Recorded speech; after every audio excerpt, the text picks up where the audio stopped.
Assalamualaikum warahmatullahi wabarakatuh. Perkenalkan saya Oktaviola dengan NIM 2020143426 kelas 1K akan menjawab pertanyaan UTS melalui video pembelajaran kali ini. Silakan disimak ya videonya. Oke, pertanyaan pertama yaitu apa hubungan antara manusia dan agama? Seperti yang kita ketahui, manusia merupakan makhluk ciptaan Allah yang paling sempurna, sehingga manusia ini berbeda dengan makhluk ciptaan Allah yang lainnya. Tapi di samping itu terkadang manusia tidak dapat mengontrol tindakannya sendiri, sehingga manusia ini membutuhkan pedoman dalam hidup manusia tersebut.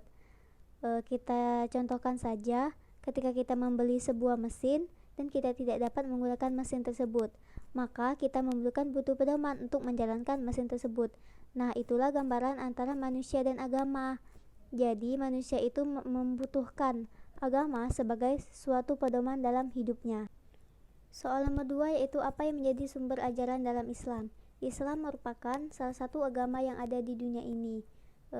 Disebutkan dalam surah Ali Imran ayat 9, sesungguhnya agama di sisi Allah hanyalah Islam.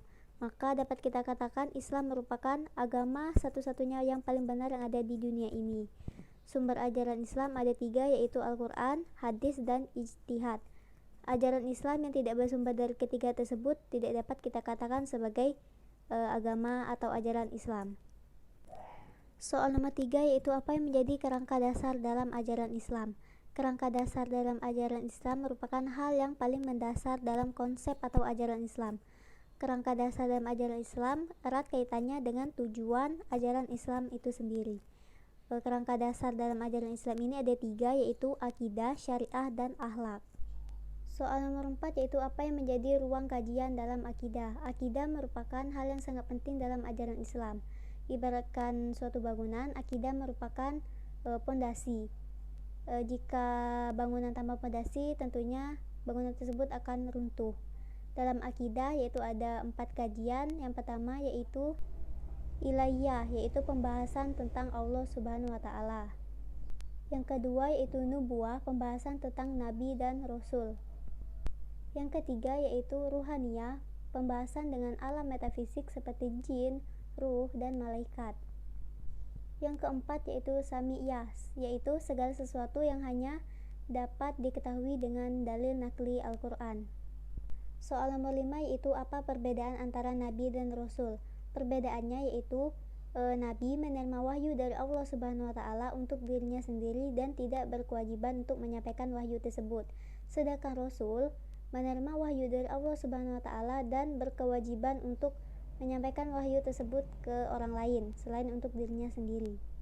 Ada 25 nama-nama nabi. Yang pertama yaitu Nabi Adam, yang kedua Nabi Idris, yang ketiga Nabi Nuh, keempat Nabi Hud, kelima Nabi Saleh, yang keenam Nabi Ibrahim, yang ketujuh Nabi Lut, kedelapan Nabi Ismail, 9 Nabi Ishak, 10 Nabi Yakub, 11 Nabi Yusuf, 12 Nabi Ayub, 13 Nabi Syuaib, 14 Nabi Musa, 15 Nabi Harun, 16 Nabi Zulkifli, 17 Nabi Daud, 18 Nabi Sulaiman, 19 Nabi Ilyas, 20 Nabi Ilyasa, 21 Nabi Yunus, 22 Nabi Zakaria, 23 Nabi Yahya, 24 Nabi Isa, dan 25 Nabi Muhammad.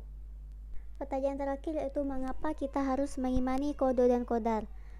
Ketika manusia tidak mengimani satu saja yang terdapat dalam rukun iman, maka manusia tersebut tidak dapat dikatakan sebagai manusia yang beriman atau makhluk yang beriman ya. Sekian video dari saya.